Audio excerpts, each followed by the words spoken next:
Correct, nakita kanya-kanyang ko. sagutan sila. Panoorin natin ito.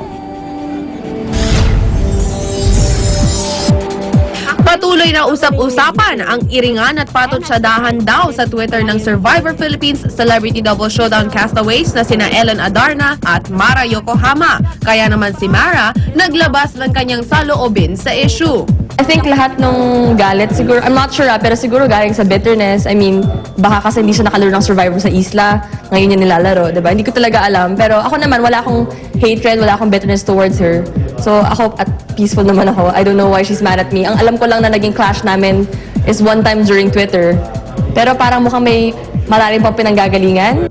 Kwento pa sa amin ni Mara, nagsimula daw ang iringan ng hindi magkasundo sa isla si Ellen at ang kanyang mommy at castaway rin na si Maria Isabel Lopez. One time on Twitter, parang nag-away kami or something. Hindi naman, for me, akala ko nga joke lang pero yung pala sineryoso niya, hindi ko sigurado. Pero kung meron man akong maisip, siguro nga yung banggaan nila ni Mama Belle sa isla.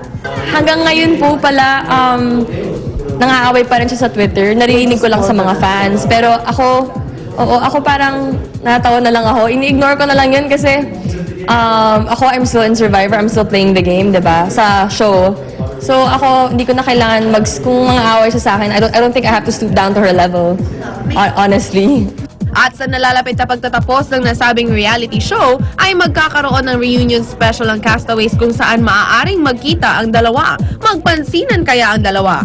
Abangan nyo na lang po sa reunion. Magkaka-reunion special kami at tingnan nyo na lang kung ano mangyayari doon.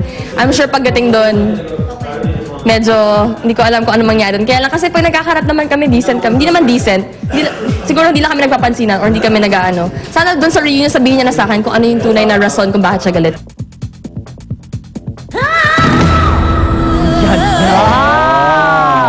Narinig mo. Nako, ilang Hindi kayo araw na lang ba magkaroon ng- natin maririnig Oo, yan? at hindi kayo magkaroon ng sabunutan sa Hair pulling reunion. incident, ika nga ni Igel. At samantala, ito na latest update sa nag-iinit na mga tagpo sa Survivor Philippines Celebrity Double Showdown. Ang diwata ng Survivor Season 3 na si Solen Yusaf bumisita sa isla na ipag-bonding at naipagkwentuhan pa si Solen sa top 5 castaways at binigyan sila ng tips para sa mga nalalandi nilang araw sa isla.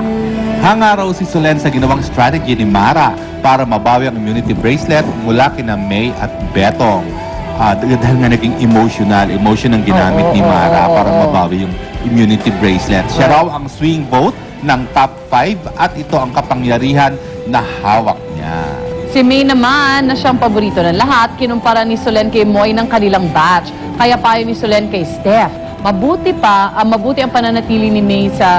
pag-isipan niyang mabuti yung pananatili ni May sa isa dahil malamang ay marami makuhang vote nga naman sa jury si May. O nga. At para naman kay Betong, sinabi ni Solen na mas maging confident siya, magtiwala sa sarili at ipaglaban ang kanyang posisyon sa top 5. Lagi raw kasing bukang bibig ni Betong na hindi siya deserving sa posisyon niya ngayon. Ano ba yung Betong? Nakatagal ka nga dyan. Ano ka ba? Betong? Ikaw, Betong, ha? Wala namang naipayo si Solen para kay Casey. Alam na raw kasi nito ang kanyang ginagawa. At labis din ang paghanga ni Solen sa narating ni Casey sa laro kahit walang kapartner.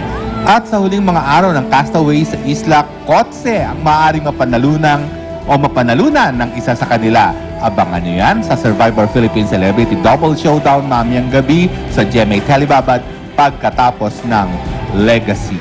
Sa brand new car! Magbabalik pa ako ng hirit.